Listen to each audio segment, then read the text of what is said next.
အားလုံးပဲမင်္ဂလာပါရှင်ဒီနေ့မှာတော့ကျမကဒီ US မှာပေါ့နော်အိမ်ဝယ်မယ်လို့စဉ်းစားထားတဲ့သူတွေကိုယ့်ရဲ့အိမ် payment ပေါ့နော်လစဉ်ဘယ်လောက်ပေးရမလဲပြီးတဲ့အခါကျတော့ဒီတစ်နှစ်လောက်ပေါ့နော်ဒီအိမ် payment ပေးပြီးသွားတဲ့အချိန်မှာကိုယ့်ရဲ့အိမ်အရင်တည်းဘယ်လောက်ဝင်လဲပြီးတော့မှဒီ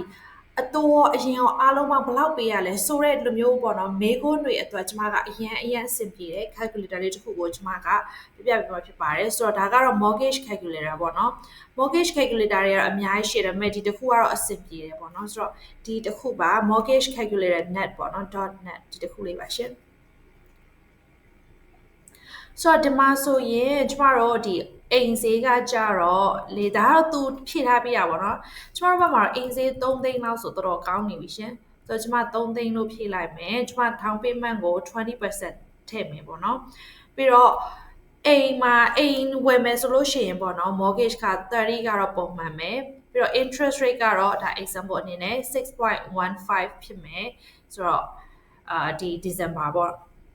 ပြီးတော့ခါကျတော့ဒီ property tax တွေကိုတော့ကျွန်မထည့်မတွက်သေးဘူးပေါ့နော်ပြီးတော့ဒီ other cost တွေထည့်မတွက်ဘူးဒီဟာတီးတဲ့ကိုပဲကျွန်တော်တို့ calculate ရင်လုပ်မယ်နော်ဆိုတော့ဒီမှာဆိုကျမတို့3သိန်းကို down payment အနေနဲ့20%ပေါ့နော်6000ချမယ်ဆိုလို့ရှိရင်ကျမတို့ကျန်နေတဲ့ loan amount ကကျတော့2သိန်း4000 2သိန်း4000မှာဆိုလို့ရှိရင်လစဉ်ကျမတို့ဘယ်လောက်ပေးရမလဲဆိုတော့1400ကျော်ပေးရပါမယ်ဆိုတော့ဒီ1400မှာဆိုလို့ရှိရင်ကျမတို့တွေဘယ်လိုမျိုးသွားတာလဲပေါ့1400ကိုဘယ်လိုခွဲသွားတာလဲပေါ့နော်အဲ့ဒါကိုကျမတစ်ချက်ပြောပြပေးသွားလို့ရှိရင်နားလေးကိုပြန်ပြီးတော့ရှင်းပြမယ်ပေါ့နော်ဆိုတော့ကဲ monthly schedule ကျမတို့တစ်ချက်ကြည့်မယ်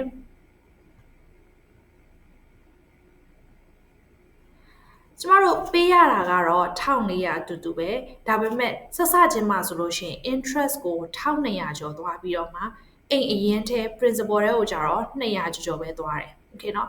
သူ့ရဲ့ဒီ amortization schedule အရတော့တဖြည်းဖြည်းနဲ့ interest ကနည်းလာတယ်ပြီးတော့ principal ကကြတော့တဖြည်းဖြည်းနဲ့များသွားတယ်ပေါ့နော်အဲ့လိုမျိုးကျမတို့ပေးလာလိုက်တာ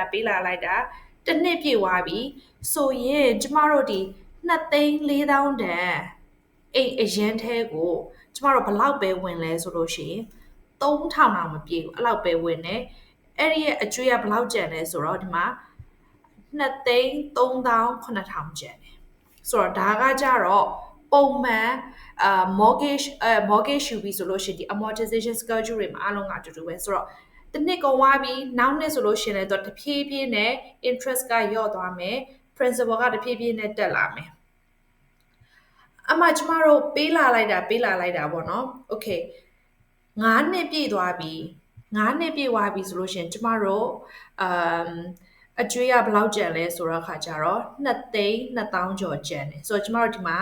နှစ်30စာစစ်လို့ရတယ် okay เนาะဆိုတော့ဒီဟာပြီးသွားပြီဆိုလို့ရှိရင်ကျမတို့ကဒီလိုမျိုးပေးလာလိုက်တဲ့အချိန်မှာအားလုံးနှစ်30စာချုပ်ကြည့်လိုက်လို့ရှိရင်ပေါ့နော် mortgage payment total ကဘယ်လောက်ပေးလိုက်ရလဲဆိုတော့9,2,600ကျော်ပေးရတယ်ပြီးတော့မှ interest အနေနဲ့ကကြတော့2,800,000ကျော်ပေးရတယ်ပေါ့နော်ဆိုတော့ဒါကကြတော့ကျမတို့အကယ်၍များ US မှာ mortgage နဲ့အိမ်ဝယ်ချင်တယ်ဆိုလို့ရှိရင်ကြိုပြီးတော့မှလေ့လာထားခြင်းသုံးလို့ရတယ် mortgage calculator ဖြစ်ပါတယ်ရှင့်